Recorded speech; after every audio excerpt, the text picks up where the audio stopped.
So this is the motor out of the Camaro that I hurt. This motor started off in a truck, right? Well, that's where it was born. It was born in a pickup truck, I believe. My grandfather scoffed it out, probably, and built it to run pure stock. Pure stock. The pure stock class for dirt track racing. So Middletown. Yeah, Middletown. And we pulled it out of that car because he finished the dirt track racing and went back to drag racing. And this motor was sitting in the car, so we took it off, put a manifold on it, headers, 4-barrel carburetor, and went drag racing with it and went 12:45 at 105.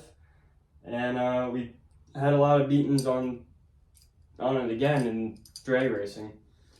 And then we swapped motors then, and this was sitting on the side, and I decided I wanted a Camaro for a street car, and this was what we had. So lived almost 3,000 miles in my car before I hurt this motor. So it's got a lot of time on it.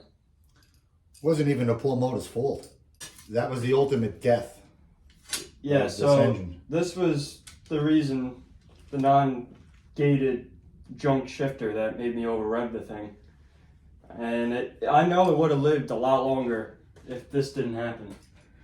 So it wasn't a, it was just tired. It was my fault that it went. But we're going to try and revive this thing. We're going to take it apart, see what it looks like in there after years and years of racing on, and see what happened to it and the condition it's in. Yeah, we'll even show you what it's got. It truly is a 194 valve. It's an 041X. It has press-in studs because they didn't. That's all you can run, right? That's all you can run. They didn't want any screw-in studs, so you had to run press-in studs. There was really stiff rules, and they would check. They'd pull your valve covers off, and they would. They didn't want anything more than, I think, 9.5 to 1 compression, and they were running little tiny 2-barrels. And these cars would fly around the track. In a street car, it went 1280. In the race car, it went 1245, and there was no tuning on it. We didn't tune it at all. It was we literally dropped the motor and then went racing. Yeah, at 34 degrees of timing. We honestly think, with perfect conditions and perfect tuning, it would have went 1199. In the race car, possible. In the race car, yeah. So let's get to taking the motor apart, and we'll show you what a gazillion miles of racing on it looks like, on the bearings and stuff. So you have any thoughts? I personally think that it's got a spun bearing. I think it's spun bearing. Yeah, number 5. 5. Yes. What's this one? That spark plug electrode was smashed in. The motor was still in the car. I made sure to check the rockers and stuff, and all that looked fine. So, I mean, that's just obviously pointing towards something in the bottom end. Yeah, you didn't see any bent push rods, right? Nope. All right, well, let's zip it apart. Take this thing apart. All right, so we're going to drain the oil out of this thing. It was probably just about due for an oil change, so. Let's see what this oil looks like.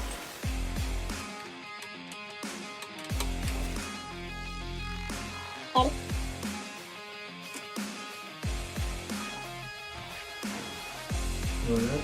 it means black, but it's dark.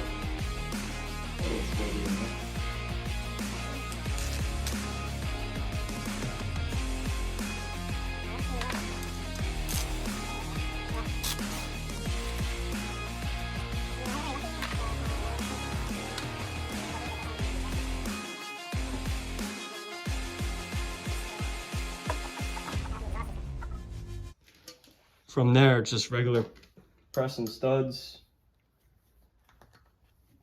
We put on roller tip rockers that didn't originally have that. No, it had regular stainless steel rockers. And it ran really good like that. So, nothing crazy here. But it went 1240 with stainless steel rockers.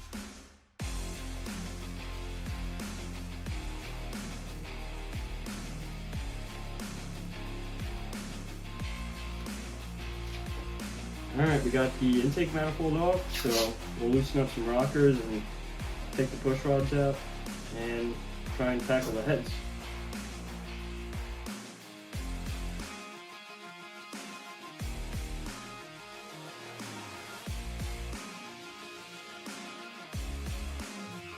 Alright, we're pulling the lifters out now.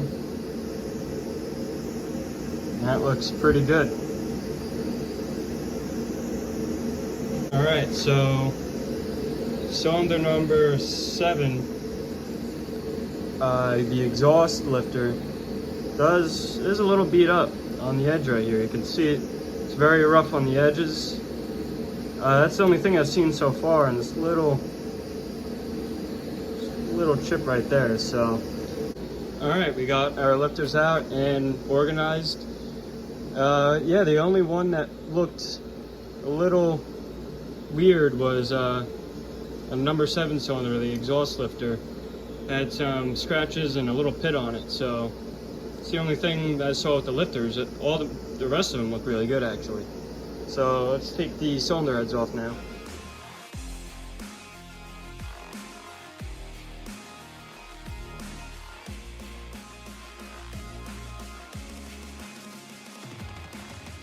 Alright, we just pulled the cylinder head off, and we got some carnage over here. You see the number 5 piston is all beat up, and it's actually missing a piece. All the way down to the ring land. Yep. Alright, so this is number 5 chamber, and you can see it's, you know, it's got beat up with the trunk flying around in there.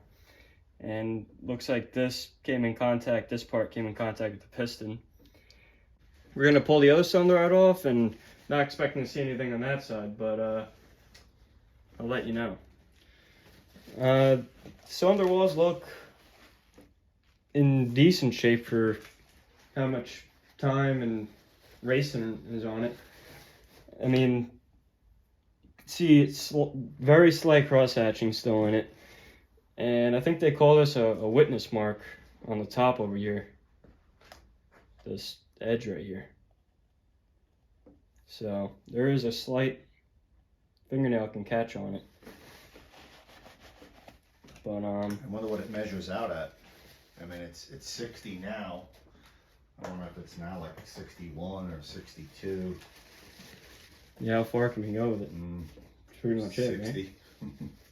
60 is about it, unless somebody tells me something different. Alright, I got all the bolts out, so should just pop off. Alright, we're on the passenger side now, and to my surprise, there is damage. You can see this piston's got a bunch of scratches on it. This one looks pretty good, and those ones, you know, could look better, but when we go to the cylinder head, this one's got some beaten marks on it. Don't really know what that's from. That one looks good, that one looks good, but the front passenger side one has got some serious amount of debris of something. This is pretty crazy that it ran as good as it did with this inside of it.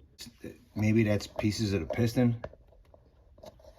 Kind of looks like it looks a little pistonish. Is it magnetic? That's a good question.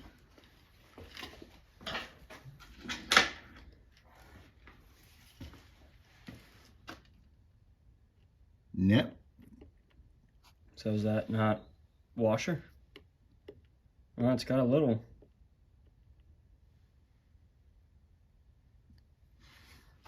Wait till we pull the pistons out.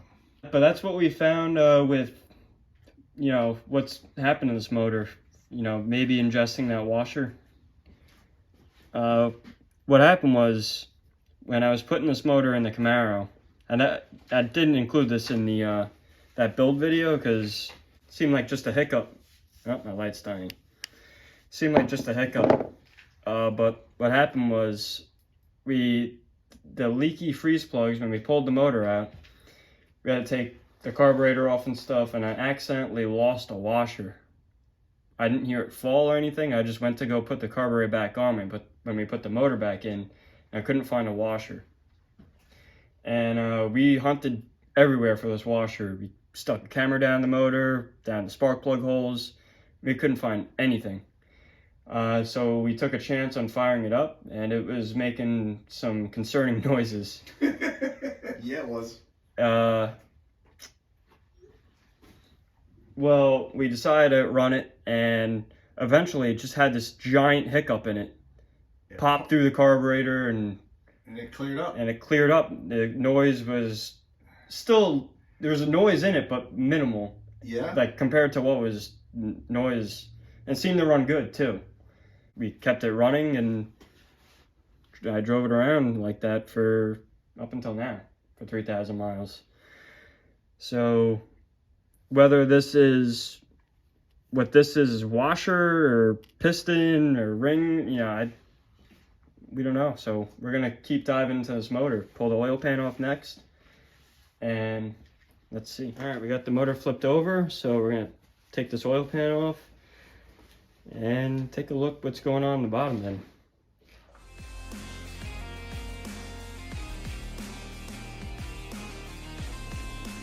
There we go. All right, let's see what we got cooking in here.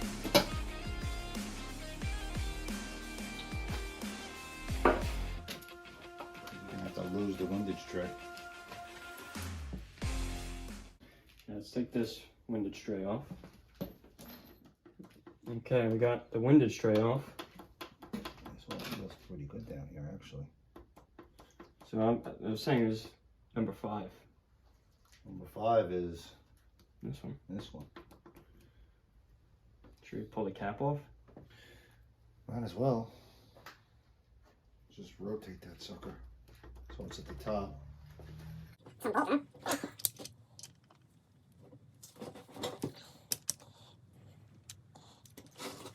Okay, I got them broken loose. Let's see if we have any carnage here. Maybe miraculously it all runs good. It's okay.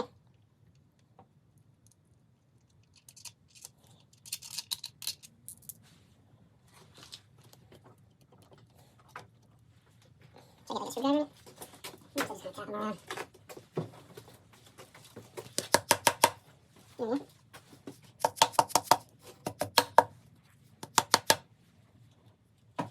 There's a beads or something between it. So we just gonna grab it. Is it supposed to be that tight? Yeah, because there's a collar in there. Looking perfect. Well, no spun bearing. Sure was making a racket.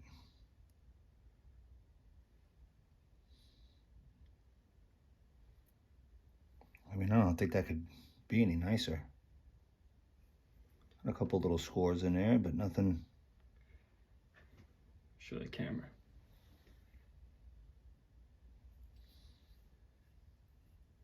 For how many miles and beatings on it, it does not look bad. No, it don't.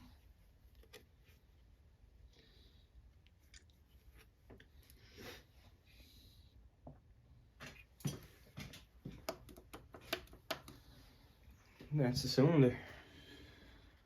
That's the cylinder. I mean, they all got to come out, so.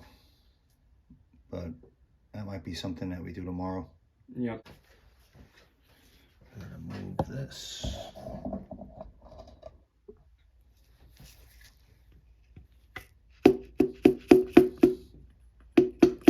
Coming your way. Yep. You got it? Yep.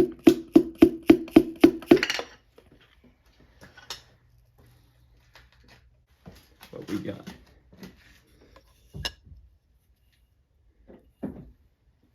These are nice pistons.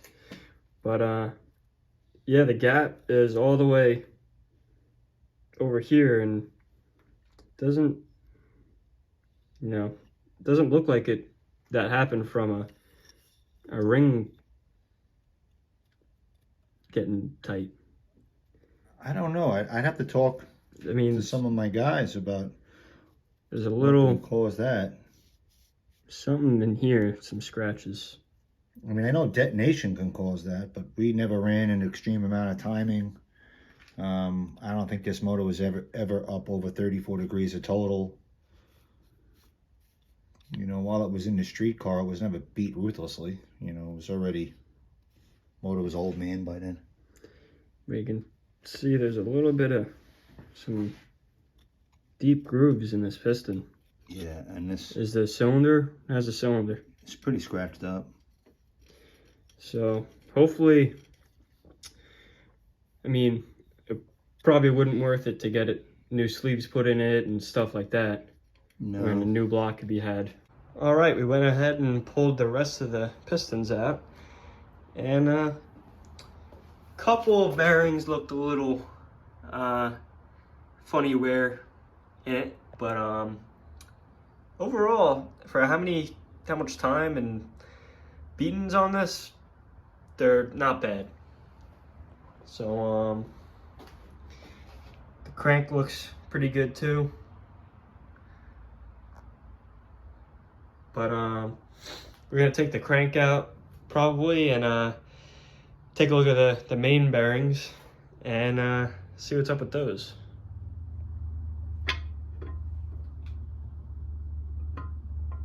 Oh, baby.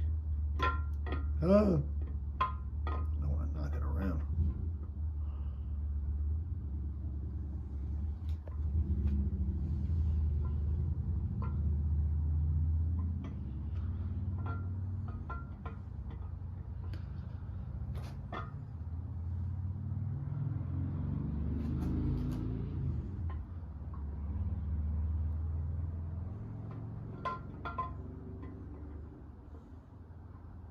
I feel like my hands aren't so still.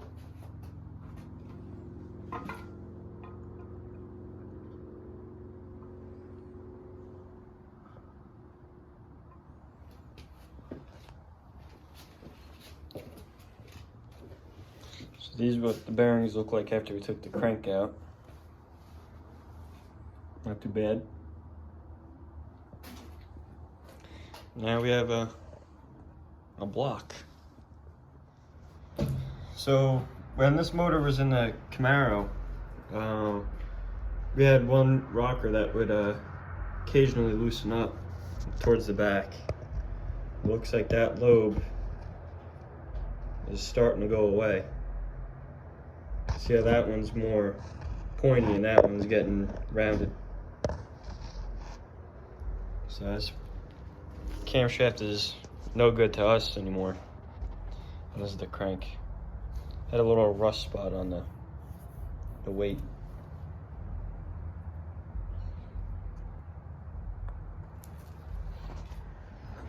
All right, the motor's in the truck.